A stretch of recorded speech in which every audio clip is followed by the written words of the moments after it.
everyone. Thank you so much for being here today. Welcome back to yet another episode of Good Grief, Life After Loss. I'm your host, Skylar, and today is going to be part one of a 5-part series.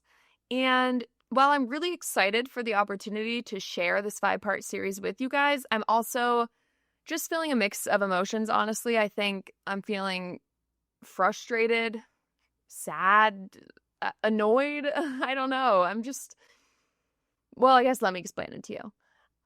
This is a 5-part series that is going to be leading up to the 10-year anniversary mark of losing my older brother, Sam. And it is a very emotional time, honestly. As I'm already tearing up saying this, I've been feeling just very weird and off balance for the past week, and usually Sam's anniversaries affect me. God, this is about to be brutal 5 episodes.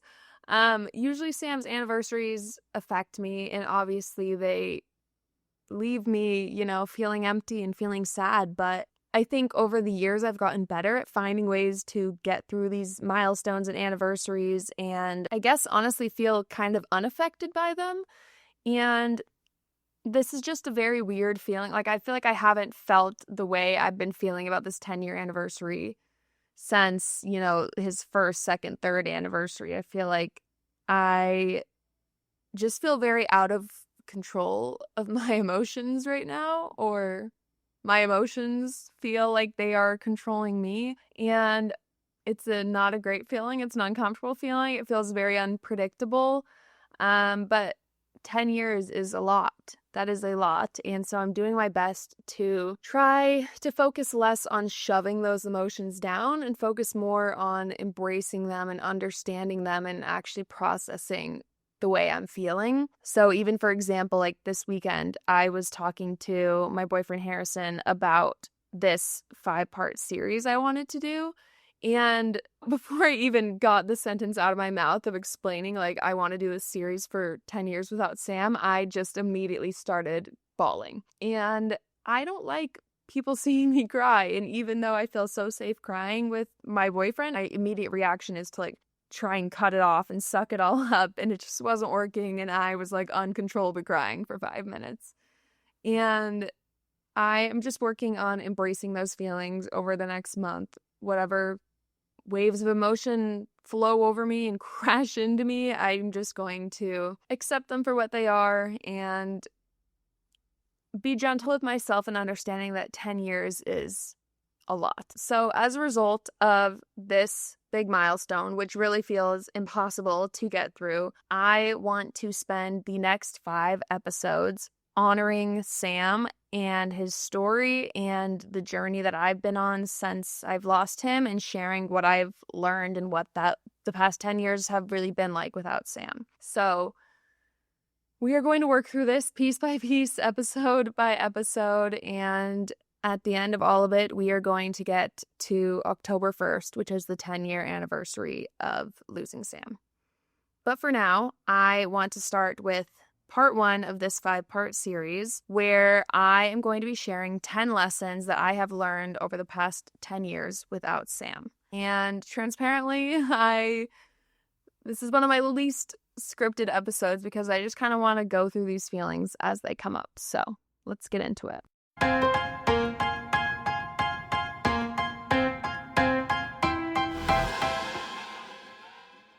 Lesson 1 is that grief is lighter than I thought it would be. And don't get me wrong, I think about Sam every single day, and I don't anticipate that ever changes.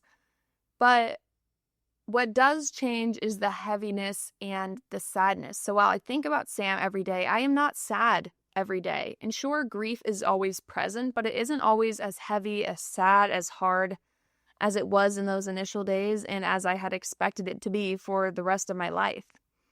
And of course, some days are awful, and some days I don't want to go to bed and I cry nonstop, and all I do is think about Sam and miss him. But I continually find myself to be surprised that I can get through life without Sam, and I did survive that horrible thing.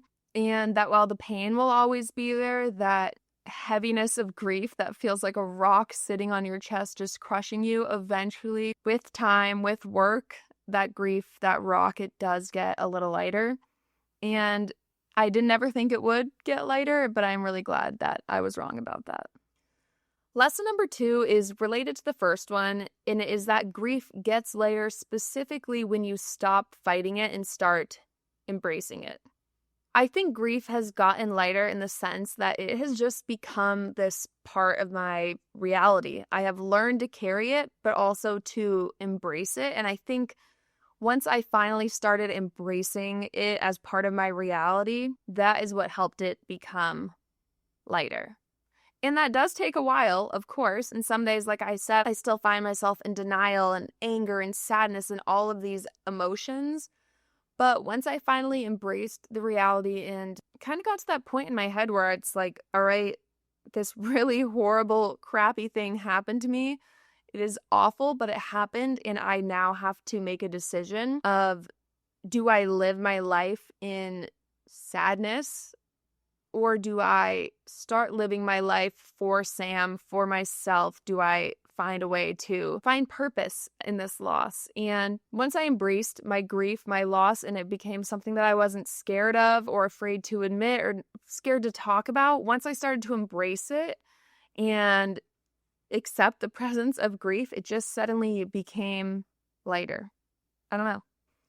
Lesson number 3 is one that took me maybe the longest to figure out of all of them, and that is that anniversaries are about me and not about anyone else's expectations. Definitely in those initial years, I did not feel that way, but I have learned that anniversaries are more about me. Honestly, they're not even about Sam or anyone else for that matter. I used to feel this immense pressure from who I don't even know, honestly, but I felt this pressure like I had to feel a certain way and present a certain way and act a certain way on Sam's anniversary. And I had to cry. I had to go on that hike to the bench. I had to post something on Instagram remembering Sam. I had to respond to all of the people sending me messages and texts. And that is exhausting. Honestly, that is an exhausting way to go through life, especially on a day that is so, so hard and holds so much meaning. Like, the anniversary of losing the person you love is heavy enough without all of this pressure put on yourself to act and look and be a certain way. You don't need that. But of course, it's natural to feel that way. And I think, of course, the fact that I was a teenager at the time, and as a teenager by nature, all you do is think about what other people are thinking about you. I think that added pressure certainly played a factor in the way I felt about Sam's anniversaries in those initial years. But the reality is, I can do whatever I want. And if I have no tears to cry on the anniversary date, that is fine. I don't need to feel guilty. I am sure I will catch up on those tears eventually. If I don't have the energy to respond to everyone's texts and tell them thank you and I love you, that's fine. They can wait. If I'm not in the mood to hike up to Sam's bench, that's okay too. If I just want to curl under a blanket and watch my comfort show, like, that's fine. And like I said, it took me a really long time to get to this point of knowing that these dates are about no one else except for me. And as difficult of a reality as that is to come to terms with, I think the dates start feeling a lot easier and just feeling a lot more purposeful when you can look at them with that perspective. Lesson number 4 is a difficult one, and that is that not everyone will show up, and that is okay. Over the years, I have had to experience for myself what it is like to be that person showing up for someone who is grieving, and that is what has taught me a lot. I think initially after Sam's accident, it was so easy for me to cast judgment onto other people based on how they were able to show up for me and for my family after we lost Sam. And of course, there are some people who really, really did do it wrong, but there are a lot of people who just didn't know what to do. And I think when you are the person who lost someone, it is so easy to feel like scorned and hateful and hurt and upset and disappointed. And you're allowed to feel all those feelings, of course. But over time, I have come to learn most people are just doing their best with what they have and doing what they think is right. And oftentimes that isn't right, but they were trying their hardest. Like I said, at first it was easy for me to feel like a victim, to blame everyone else for not knowing how to support me. But over the years, I have learned that it really is a difficult task to be that supportive person. And even the best of friends may not know how to be there for you, what to say, what to do. And I think kind of accepting that reality and coming to terms with that has helped me learn to be less angry at those people who didn't know how to be there for me and my family, especially in those initial days. Lesson number 5 is related to this and honestly maybe completely contradicts what I just said. Because lesson number 5 is that grief has raised my standards for relationships and I no longer waste time on people who do not show up for me. Losing Sam has very much changed the way that I connect with other people, especially friends and family. And losing Sam has made me change my perspective on relationships in the sense that life is too short and I'm not wasting time and energy on someone who isn't lifting me up, who isn't supporting me, who isn't loving me, who honestly isn't adding value to my life. I will be honest, I have very high expectations for the people in my life. I think we all should. After losing Sam, I learned the importance of having the right people in your life and being surrounded by those people who really care about you. And as a result, I have stopped wasting my time on relationships that don't benefit me. And I've stopped wasting my time on people who aren't willing to put in the effort to help our relationship thrive. And no, I'm honestly not even talking about romantic relationships. I'm mostly talking about friendships in this sense. While I have gained forgiveness for those who couldn't be there for me when Sam died, I do not have forgiveness now for those who don't know how to show up for me. Because at the time, I was 14, my friends were 14, and I understand it. No one knows how to act at 14, especially when it comes to a time of death and grief. But now, I'm 24, my friends are that same age too, and there are no longer excuses for people who don't know how to show up for you and be that supportive person in your life. All right, this is lesson number 6, which is that supporting someone in grief is about the little things. I have learned that it is truly the little things that matter the most. Simply remembering that anniversary, that birthday, that holiday, whatever it is. Sending that text, which takes you 10 seconds to send. Asking, hey, can we hang out? Should we go grab ice cream? Or just dropping off a sweet treat and saying like, hey, we don't need to talk. You don't need to see me.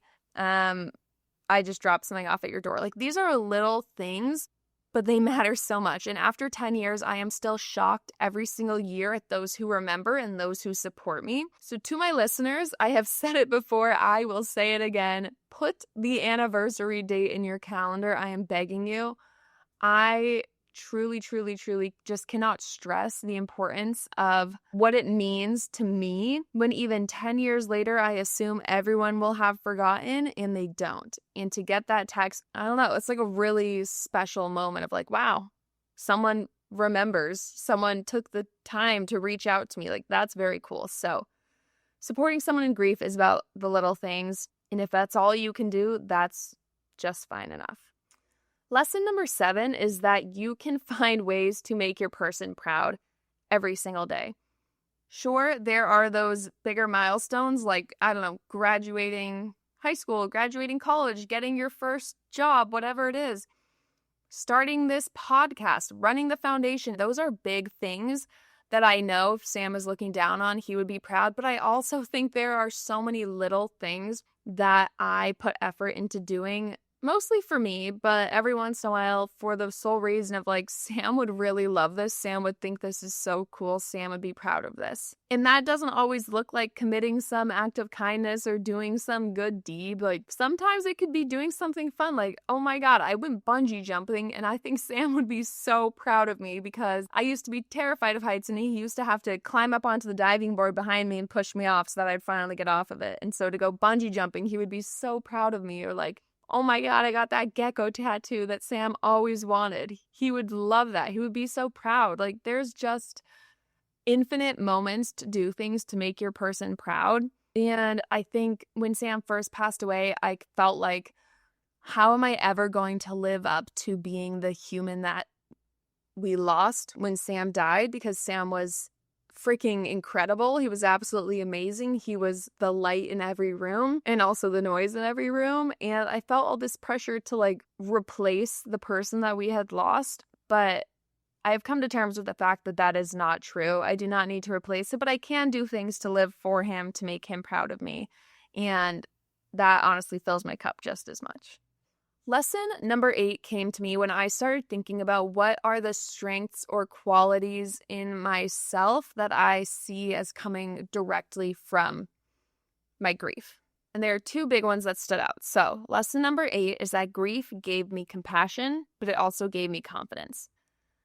For compassion, as a result of losing Sam, I am constantly putting myself in others' shoes, and I pretty much always think twice before asking a question, before making an inconsiderate comment, before saying anything, because I have become utterly aware of how it feels to be asked a question that maybe was an inconsiderate question, or maybe it was just a totally natural question, like how many siblings do you have, that to the 99.9% of the world wouldn't affect them, but to me it does. So I think I have always been a really empathetic and compassionate person, but losing Sam has just amplified it because of the experiences that I've gone through and because of my awareness of just how cruel the world is and how so many people are silently grieving and have silent, hidden, underlying pain. So I've grown a lot of compassion for others as a result of losing Sam. And the second part of this one is confidence. I surprisingly have gained a lot of confidence as a result of losing Sam, which sounds weird, but I think I've gained confidence in myself, my worth, my abilities, and just like who I am as a person, because I think going through something so horrible, like losing a sibling, especially at a young age, that can go one of 2 ways. Like you can either drown in that grief and your sorrow and your anger and your sadness and your guilt, whatever it is, and that can change the trajectory of your life for the worse. Or it can go the other way. And for me, I think it did, is that it made me who I am today. It made me a better person, a stronger person, it gave me an appreciation for a life that I don't know if I would have had before. And I think I have confidence in who I am because I know that I went through one of the worst possible things that could ever happen, and I came out better for it, and I have made a life for myself that I am proud of because of it. And so while grief has given me compassion, it has also given me confidence in who I am as a person. Lesson number 9 is that I can do things I never imagined I could do at 14. There are things that when I lost Sam at 14 weren't even on my radar of possibilities, but I think there are many, many ways that you can turn your loss into light, into passion, into opportunity, whatever that is. And for me, public speaking is something that used to terrify me. And of course, it still does, because it's still terrifying to get up in front of hundreds of people. But 14-year-old Skylar would have never guessed that I would have had the opportunity to share my story in so many different opportunities and speak to so many different audiences and to amplify not only my voice but other voices, and to share not only Sam's story but my story as well. But I think 14-year-old Skylar would really be happy with the way I have created opportunities to speak about Sam and my experiences of loss and to share my journey with other young grievers. And lastly, lesson number 10. This is maybe the most important one, and that is that losing Sam has taught me to live loudly and to live fully. I think the reality of losing someone so suddenly and so unexpectedly is that, unfortunately, I now honestly live with this constant fear in the back of my mind that every moment could be my last. When my boyfriend walks out the door for work and we say goodbye, like, I can't help it that there's this little thought in my head of like, what if that was the last time you ever saw him? When I hang up on the phone with my parents, what if that's the last time you ever speak to them? I unfortunately have started to kind of catastrophize every situation in life. My mind immediately just goes to the worst case scenario and tells me that bad things are going to happen, because bad things have happened before. But what I think is important about that, as difficult as it is to live with the reality of knowing that something could go wrong at any point, it has also taught me the importance of living life to the fullest, the importance of telling the people you love that you love them and making sure they know it, and making sure that I never end a single day with regrets. And I'm very lucky that I didn't feel regrets after Sam died. I didn't feel like, oh no, we had this big fight, or I wish I had said this, or I wish he knew this. Like, I didn't feel that way. And I wonder if I would have dealt with a lot more guilt and bargaining and sadness and anger had I felt that way after losing Sam. But I'm very lucky that I felt like happy with the way we left things the last time we saw each other before his accident. And so it is really important to me to remember to love loudly and to live fully, and to not let a day go by without letting the people in my life know that I love them, I value them, I appreciate them, I think about them, I care about them. Because if worst case scenario does happen, if all of the horrible scenarios I've drawn up in my mind come true, I want to know that I did my best and I loved loudly, and everyone in my life knew exactly how I felt about them.